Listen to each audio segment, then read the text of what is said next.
আল্লাহ রাসূল সাল্লাল্লাহু আলাইহি ওয়াসাল্লাম বলছে প্রথম মিনিট নাফরমানের কবরে যখন ফেরেশতারা তাকে ছেড়ে দিয়ে আসবে, প্রশ্নের জবাব দিতে পারবে না।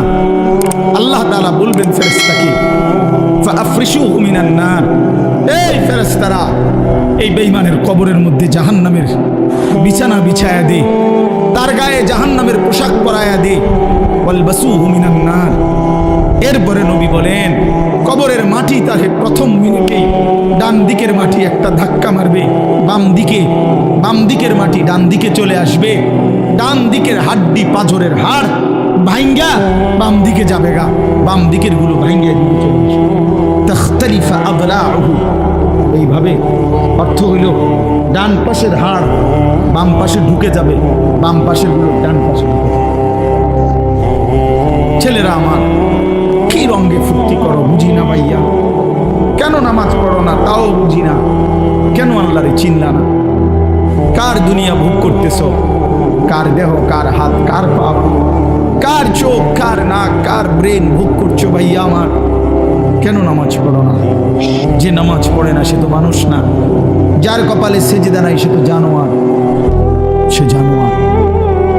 কোরআন শরীফে আছে জাহান্নামীকে ফেরেশতা জিজ্ঞেস করবে, জাহান্নামী যখন বিকট চিৎকার করবে আল্লাহর ফেরেশতা বলবে আলাম ইয়াতিকুম নাদির, এই নাফরমান চিল্লাও কেন? তোমার কাছে কি কোনো মানুষ, কেউ তোমারে কোনোদিন জাহান্নামের ভয় দেখায় নাই? ক্বালু বালা, নাফরমান বলবে হ্যাঁ। জাহান্নামী বলবে ফেরেশতা বন্ধু কাদ জাআনা নাদির, আমার কাছে জাহান্নামের ভয় প্রদর্শনকারী বান্দা এসেছিল। কত ইমাম, কত খতিব, কত আলেম, কত আউলিয়া, কত বুজুর্গ, কত মাশায়েখ আমার কাছে বলেছিল। আমি শুনেছিলাম মসজিদে জুমার বয়ানে, ওয়াজে মাহফিলে আখিরাতের কথা, পরকালের কথা, জান্নাতের কথা, জাহান্নামের কথা। ফাকাদ্দাবনা, আমি প্রতিটা কথাকেই মিথ্যা মনে করেছি।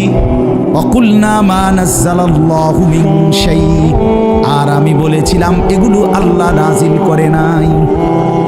ইন আনতুম ইল্লা ফি যালালিন কাবীর, আমি আরো বলেছি যারা বলেছে তাদেরকে যে তোমরাই ভুলের মধ্যে আছো। বুঝেন না? এই জন্য আমার বলার উদ্দেশ্য হলো যে কথাটা, আখিরাত আল্লাহ তাআলা আমাদের জন্য নির্ধারণ করেছেন, এটা নিশ্চিত, এটা ইয়াকিন রাখতে হবে। আগুনে পুড়লে যেমন পুড়ে যায়, এটা যেমন আমার ইয়াকিন, আখিরাত তার চাইতে বড় ইয়াকিন। মৃত্যু হবেই, কবর হবেই, হাসরের মাঠ হবেই। আমার আমলনামা, আমার পুরা জিন্দেগির প্রতিটা সেকেন্ড নিঃশ্বাস, এটার হিসাব আমি আমার হাতে নিতেই হবে। এই হিসাবের খাতাটা নিয়ে আল্লাহর মুখোমুখি দাঁড়াইতে হবে এবং মিজানের পাল্লার সামনে ওজনের জন্য দিতে হবে। ফুলসিরাত পার হতেই হবে, জান্নাত কিংবা জাহান্নামের ঠিকানায় আমারে যেতেই হবে। এই কথা খোদার কসম মুসলমান ভুলতে পারে না। এই কথা ভুললে মুসলমান থাকে না, এই কথা মনে না পড়লে সে মুসলমান হয় না, মুসলমান হয় না। মুসলমান মানে যার জিন্দেগির প্রথম শব্দ আখিরাত, এরপরে দুনিয়া। আগে আখিরাত, এরপরে দুনিয়া। এই জন্য বন্ধু আমি অনুরোধ করছি, নওজোয়ান ছেলে তোমাদেরকেও বলছি, ভাই আল্লাহর হুকুম পালন না করে, আল্লাহর নাফরমানি করে, খোদার কসম না তুমি দুনিয়ায় ভালো মানুষ, না তুমি আখিরাতে ভালো মানুষ। যে নামাজ পড়ে না, কেন নামাজ পড়ো না? তুমি কি জানো না ভাইয়া, এটা আল্লাহর হুকুম, আল্লাহ পাকের হুকুম। এত বড় মালিকের হুকুম কেমনে লঙ্ঘন? ইবলিসকে কোরআন শরীফ আল্লাহ বলছে, ইবলিস কেন সেজদা করলি না তুই? তুই কি জানো না ঈদ আমার তুকা, আমি তোমাকে হুকুম করেছি? এতটুকু আন্দাজ নাই তোমার? এটা কি মেম্বার চেয়ারম্যানে কইছিল? এটা তো আমি আল্লাহ বলছি। তো আমাদেরকে তো প্রতিদিন নামাজ পড়তে বলছে, এটা কে বলছে? বলো না ছেলেরা, বলো ভাই, কে বলছে? আবার বলো, আবার বলো, আবার বলো। এত বড় মালিক আল্লাহ, তার নাফরমানি কেমনে করবে? কার হুকুম প্রত্যাখ্যান করবে? হায় হায় হায়। কোরআন শরীফে আছে আল্লাহ তাআলা ইবলিসকে বলছে, ওরে বন্ধু ইবলিসকে বলছে একটা সেজদা না করার কারণে, ওয়া ইন্না আলাইকা লানাতা ইলা ইয়াউমিদ্দিন, আল্লাহ বলছে ইবলিস তুই একটা সেজদা করিলি না, তোর রূপে আমি আল্লাহর লানত ইলা ইয়াউমিদ্দিন, কিয়ামত দিবস পর্যন্ত তোর রূপে আমি আল্লাহর লানত করব। এজন্য বেনামাজি তোর উপরে আল্লাহর লানত, তোর উপরে আল্লাহর গজব, তোর উপরে আল্লাহর লানত।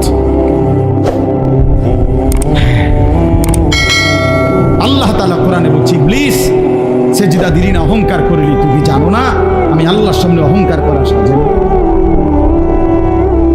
ফামা ইয়াকুনু লাকা আন তাতাকাব্বারা ফিহা, তুমি জানো না আমি আল্লাহর সামনে অহংকার করাটা উচিত না। আলাইসা ফি জাহান্নামা মাসওয়াল লিল মুতাকাব্বিরিন, আল্লাহ বলে হায় নাফরমান ইবলিসকে বলছে তুমি জানো না প্রতিটা অহংকারের ঠিকানা জাহান্নাম। ছেলেরা আমার, কেন নামাজ পড়ো না ভাই? মাঝ বয়সী যে সমস্ত বাবারা, কেউ চা দোকান, কেউ মুদি দোকান, কেউ চাকরি, কেউ ব্যবসা, বিভিন্ন কর্ম করেন, আল্লাহ তাআলা সুস্থ রাখতেছেন বলেই তো, ঠিক রাখছেন বলেই তো আপনি পারতেছেন কর্ম করতে। তো সেই মালিককে কেন সেজদা দেন না? কেন দেন না? আল্লাহ তাআলা তো বলছে বান্দা তাকওয়া বুঝায় না দিলে আমি জান্নাত দেব না। তো সেজদাবিহীন জান্নাতে যাবেন কেমন? আল্লাহর হুকুম না মানলে আমরা জান্নাতে যাব কিভাবে? আর জান্নাতে না গিয়া কবরের 1 সেকেন্ডের আযাব সহ্য করবেন কেন? দুনিয়া সমান করা যায়। কোরআন শরীফে আল্লাহ তাআলা বলছে যত লোক দুনিয়া চায় আমি ততজনরে দুনিয়া দেইনি, আমি যে কয়জনরে দুনিয়ার সম্পদ দিতে চাই কেবল তাদেরকেই। আল্লাহ বলছে কোরআনে যতজন দুনিয়ার যতটুকু সম্পদ চায়, যে যা চায় আমি তা দেই না, আমি যদ্দূর ইচ্ছা করি তদ্দূর দিই। কিন্তু আল্লাহর কসম আল্লাহ বলছে যতজন আখিরাত চায়, জান্নাত চায়, তো আমি যেটা বলছি ঈমান আর নেক আমল বুঝাইয়া দিলে আমি আল্লাহ ওয়াদা দিলাম প্রত্যেককে জান্নাত দিয়ে দেব। জান্নাত চাইবে যতজন দিমু তত, দুনিয়া যতজন চাইবে ততজন দেব না। সবাই বিদেশ গেছে কিন্তু সবাই কোনো সমান টাকা কামায়, এর মূল্য কেন? দুনিয়া যতজন চায় অতজন দেয় না। এটা আল্লাহর ফয়সালা দুনিয়ার ব্যাপারে এমন, আখিরাতের ব্যাপারে ওমান আরাদাল আখিরাতা ওয়া সাআ লাহা সাইয়াহা ওয়া হুয়া মুমিন। রব্বুল আলামিন বলেন যারা যারা আখিরাত চায় আর ঈমান ঠিক রেখে আখিরাতের মেহনত করে আমল করে, ফাউলাইকা কানা সাইয়ুহুম মাশকুরা, আমি রব্বুল আলামিন তাদের প্রত্যেকের মেহনত কৃতজ্ঞতার সাথে গ্রহণ করে নেব। সবাইকে দেব, ফকিরকেও জান্নাত দেব, ধনীকেও জান্নাত দেব। শর্ত হইল ঈমান, শর্ত হইল আমার গোলাম। তো আমি আপনাদেরকে বলতে চাচ্ছি আল্লাহ তাআলা ঈমানের দৌলত আমাদেরকে এমনিই দিছেন, আর বলছেন বান্দা আরেকটা তুমি আমারে দাও। এই দুইটা মিলাইয়া দাও। এবার একটা তো আমি এমনি দিলাম, আরেকটা তুমি আমারে পালন করে বুঝাইয়া দাও। এই দুইটা মিলাইয়া এবার আমার হাতে তুলে দাও, হাসরের ময়দানে আমি আল্লাহ অনন্তকালের জান্নাত তোমারে দিয়ে দেব। এখন আরেকটা কি? আরেকটা হলো তাকওয়া, একটা হলো ঈমান। ঈমানবিহীন জান্নাতে যাওয়ার সুযোগ নেই। পৃথিবীর সমস্ত কাফের, হিন্দু, বৌদ্ধ, ইহুদি, খ্রিস্টান, পৃথিবীর সমস্ত ভালো কাজও যদি সে করে, সে পরকালে মুক্তি পাবে না। সে পরকালে কি পাবে না? কথা বলেন না কেন? হ্যাঁ, আপনি যদি বলেন এটা আপনার বাড়াবাড়ি কথা, অথবা আপনি যদি বলেন এভাবে বলা উচিত না, এভাবে কোনো কাউকে আঘাত করা ঠিক নেই, এই সমস্ত ফাঁকনা কথার অর্থ নেই, এসব ফালতু কথার কোনো অর্থ নেই। আল্লাহর কোরআন যেটা বলছে এটাই কথা। এবার কার গাত লাগে না ফিডে লাগে এটা দেখার বিষয় না। আমরা আড্ডিত লাগলেই কি আর চর্বিত লাগলেই কি, আপনার আমার সমস্যা আপনার কি লাগছে আমনে না চাই কাজেই এটা বাস্তবতা।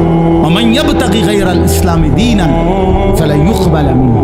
আল্লাহ তাআলা বলছে ইসলাম ব্যতীত অন্য যেই কোনো ধর্ম আমি আল্লাহর কাছে হাসরের ময়দানে পেশ করিলে আমি কশ্চিন কালেও সেটা গ্রহণ করব না।